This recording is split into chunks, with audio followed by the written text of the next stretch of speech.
Hoje eu vim gravar aqui fora porque tá impossível ficar dentro de casa nessa primavera paulistana.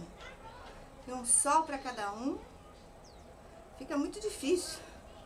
Vocês não estranhem se tiver muito barulho, é que aqui fora tem uma porção de campo de futebol e parece que o pessoal não sabe jogar bola sem gritar. Tem que estar sempre em volume alto, né? Então vamos lá, vamos continuar nossa conversa sobre a minha vida na faculdade. Esses dias eu andei pensando do tempo em que eu estive nas enfermarias pela primeira vez. Era muito engraçado, porque a gente tinha medo dos pacientes, sem saber o que fazer com eles, a gente tinha muito medo de fazer alguma besteira, de machucar alguém, de ver alguém morrer pela primeira vez, essas coisas todas que são comuns para as pessoas que estão trabalhando na área de saúde. Porque lidar com a vida dos outros é um negócio muito sério, né? A gente tinha aulas de uma matéria que se chamava Fundamentos de Enfermagem. Na verdade era um laboratório onde tinha uma boneca que se chamava Suzy, que era perfeitinha uma pessoa. Então a gente aprendia a dar banho na Suzy, aprendia a fazer higiene oral na Suzy, aprendia a fazer uma porção de coisas naquela boneca. Tinha outros bonecos que não eram bonecos inteiros, eram só o tórax, para a gente aprender a fazer massagem cardíaca, enfim, para aprender a fazer intubação orotraqueal. E a gente naquele boneco já ficava nervoso, imagina dar de cara, frente a frente com o paciente, né? A gente tinha que puncionar veia de alguém. Gente, parece que a veia de todos os pacientes desaparecem quando você é aluno da escola. Às vezes, até quando você já é um profissional mais tarimbado, as veias do cara desaparecem. Imagina no tempo que você é aluno. E para fazer uma injeção muscular? Você não tem noção se você tem que bater aquela agulha, você não tem noção se você tem que forçar a agulha para dentro do braço da pessoa, você não tem noção se a agulha vai entrar facinho, a gente fica treinando na laranja. Gente, é muito louco o negócio.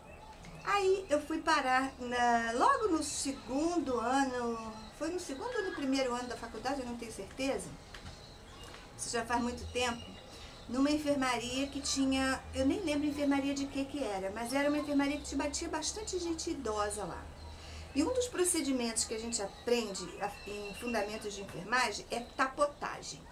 Todo mundo já deve ter visto aquele negócio que você vê o pessoal de enfermagem, fisioterapeuta e tal. Naquela época não tinha fisioterapeuta, era só pessoal de enfermagem mesmo, que a gente fica batendo nas costas das pessoas para ajudar a soltar as secreções do pulmão, para que elas possam ser expelidas mais facilmente, né?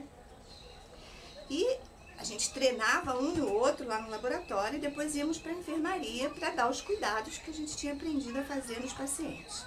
A gente levava para o banho quem podia ir sozinho, a gente ajudava quem não podia tomar banho, quem não conseguia tomar banho sozinho, a gente dava banho no leito para quem só podia tomar banho desse jeito e fazia tapotagem, nada de medicação ainda, por enquanto a gente só fazia esses cuidados que não tinham nada muito invasivo. Nossos professores escalavam a gente assim, Edilene, você vai ficar com a paciente do leito 2, Limar, você vai ficar com a paciente do leito 3, e assim a gente distribuía todo mundo. Primeira paciente que deram pra mim, em quem eu resolvi fazer tapotagem, era uma senhora velhinha, magrinha, muito magrinha. E ela, muito colaborativa, graças a Deus, pelo menos nisso eu não posso me queixar, porque ela me ajudou, até porque se ela não tivesse me ajudado, acho que eu não estava aqui hoje, eu já tinha morrido do coração naquele dia mesmo. Então a gente tinha a orientação de colocar o paciente sentado, a gente se posicionava ao lado dele para poder bater com a mão nas costas do sujeito e não podia bater devagarzinho, senão não adiantava nada, tinha que ser com a mão em concha e esse movimento oco, essa batida oca provocava um tipo de trepidação lá para dentro do pulmão que soltava a secreção. Então a gente tinha que bater com força, não podia ser devagarzinho. Eu botei a senhorinha sentadinha, bonitinha, respirei fundo e vamos lá fazer tapotagem. Isso tinha que durar mais ou menos uns 5 minutos. Dava uma canseira no braço da gente danada, mas assim, tudo bem, era a primeira tapotagem que eu ia fazer. Eu botei ela sentada e comecei. Aí eu perguntava, tá doendo? Tô machucando a senhora? Ela falou, não, pode bater com mais força. Quando ela falou, pode bater com mais força, eu bati com mais força. Quando eu bati com mais força, o olho da mulher pulou da cara dela e saiu rolando pelo chão da enfermaria. Vocês podem achar que eu tô de brincadeira, mas não era não. Ela tinha um olho de vidro e ela estava tão emagrecida que isso tudo aqui não estava mais segurando aquele olho com firmeza. E quando eu bati com mais força nas costas dela, o olho pulou e saiu rolando pelo chão da enfermaria. Eu não sabia se eu chorava, se eu ia atrás do olho, se eu acudia a mulher, eu não sabia o que eu ia fazer. Eu fiquei apavorada com aquilo. Gente, como é que pode? Eu bati tão forte na velhinha que eu arranquei o olho dela. Depois de um tempo, quando ela me viu completamente desesperada, ela segurou a minha mão e falou, tenha calma, aquele olho é de vidro. Putz, até eu entender o que ela estava falando, eu quase tive um ataque cardíaco. Foi uma das coisas mais assustadoras que me aconteceram e foi logo no comecinho da faculdade. A gente tinha que lidar com muitas coisas assim estranhas, pacientes que não tinham um tostão furado para comprar remédio quando fosse de alta para casa, pacientes que não tinham comida em casa. Eu cansei de comprar remédio para paciente 1000 vezes. A gente às vezes conseguia amostras com os propagandistas de laboratório, mas não era sempre, não é toda droga que você consegue amostra com eles, né? Mas quando a gente conseguia, a gente dava para eles, e quando não conseguia, a gente juntava dinheiro e comprava para aquele cara que não podia comprar de jeito nenhum e que era dependente do remédio, algumas medicações para o coração, insulina. Eu cansei de comprar isso, nem sei quantas vezes comprei. A gente se envolvia demais com os pacientes. Eu acho que isso é muito bom.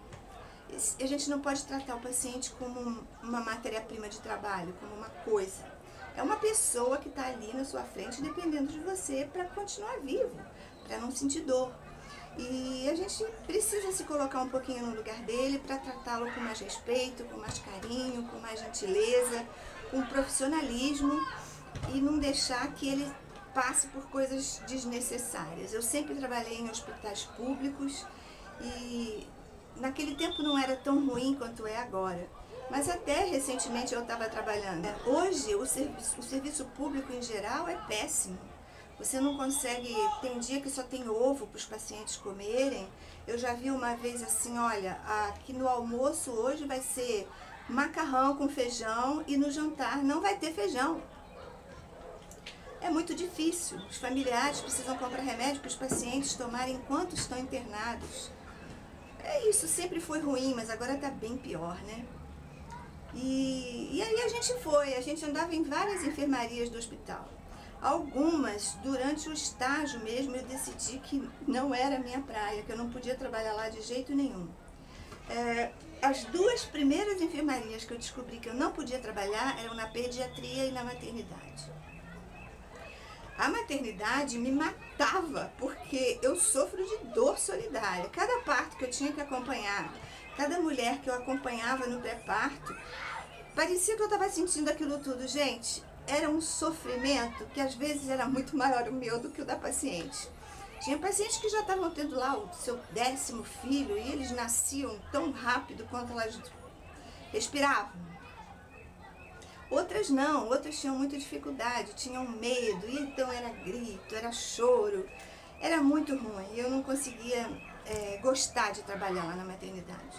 Fiquei muito tempo lá, o tempo que o estágio exigia, e não foi mole. Foram muitos bebezinhos que nasceram, e morreram, e a gente tinha que acompanhar o drama dessas mulheres, tanto no pré-parto quanto no pós-parto. E às vezes a gente não sabia como se dirigir a uma mulher que acabou de perder um bebê. É muito difícil, é muito difícil. Principalmente se você não tem experiência nenhuma, como é o caso dos alunos da escola de enfermagem, né? Outro lugar onde que eu não tinha a menor vocação para trabalhar era na pediatria. Eu lembro quando eu fui para a pediatria, a gente também tinha o mesmo esquema de cada um cuidar de um paciente. Só que comigo aconteceu uma coisa inusitada, pelo menos eu acho que foi inusitada. Agora um avião que está passando. Os pacientes eram escolhidos pela professora, pelo tipo de problema que eles tinham, porque a gente não tinha condição de cuidar de ninguém que tivesse muito grave, que tivesse alguma doença muito complicada, porque a gente estava começando a cuidar dos doentes naquela ocasião, né? Mas na enfermaria, quando eu entrei na enfermaria, entramos todos, né? Eu e os meus colegas eram grupos, a minha turma toda tinha 40 alunos, os grupos eram de 5, eu não me lembro, mas assim, cada enfermaria era um grupo pequeno. Quando eu entrei na enfermaria, veio um molequinho pequenininho, de 2 anos e pouco, correndo na minha direção, e ele escalou as minhas pernas e veio, se pendurou aqui na minha cintura. Ele se chamava Adilson. Era magrinho, magrinho e bochechudo assim, porque ele tomava muito corticoide. E o Adilson, ele botou as pernas em volta da minha cintura e os braços no meu pescoço e não me largou mais. A professora teve que dar o Adilson para eu cuidar, porque ele não queria mais sair do meu colo. E ele ficou no meu colo nos 2 meses que eu fiquei lá na pediatria. Fiquei com ele muito tempo. E ele era lindo, gente. Ele era muito pretinho. Tinha uns olhos tão lindos, um sorriso tão maravilhoso. E ele olhava para mim com aquele olhar tão carinhoso. Todos os dias que eu estive no estágio, o Adilson esteve no meu colo. Eu tinha que dar banho nele, tinha que dar comida para ele, eu não tinha dificuldade nenhuma, porque eu chegava e ele já se pendurava em mim. Graças a Deus eu fiquei pouco tempo, quer dizer, só o tempo mesmo do estágio lá na enfermaria da pediatria, e eu não vi o que aconteceu com o Adilson. Ele era uma criança. Ô, gente!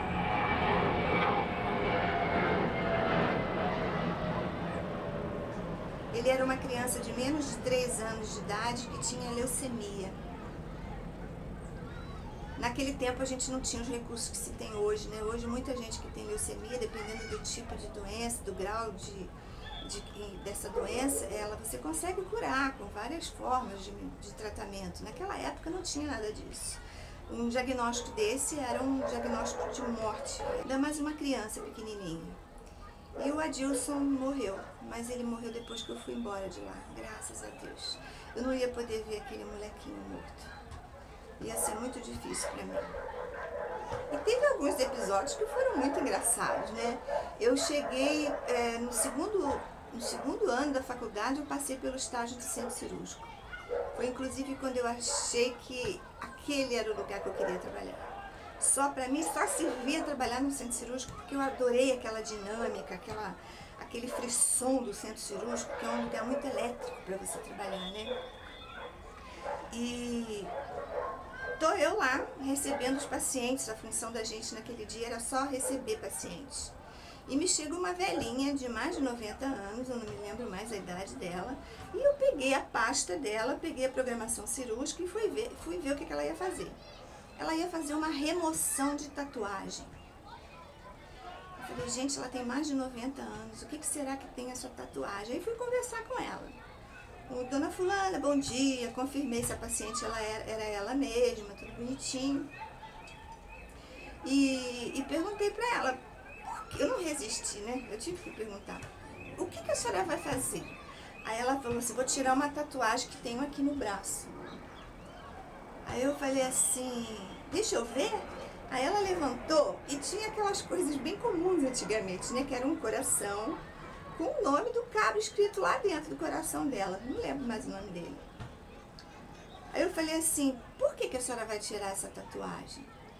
Ela falou assim, porque eu não vou morrer com o nome desse cara estampado em mim. Eu não sabia se eu ria, se eu chorava, se eu ficava séria, se eu ficava preocupada, porque é uma pessoa muito velhinha, ia fazer uma cirurgia porque não queria morrer com o nome da pessoa tatuado no braço. Gente, tem muita coisa assim que acontece e eu vou contar pra vocês depois, em outros vídeos, muitas histórias de centro cirúrgico, porque essas eu tenho várias, eu trabalhei 22 anos em sala de operação. Mas uma outra que aconteceu ainda no meu tempo de faculdade foi um rapaz que foi atropelado por um trem. Gente, foi absolutamente, absurdamente horrível.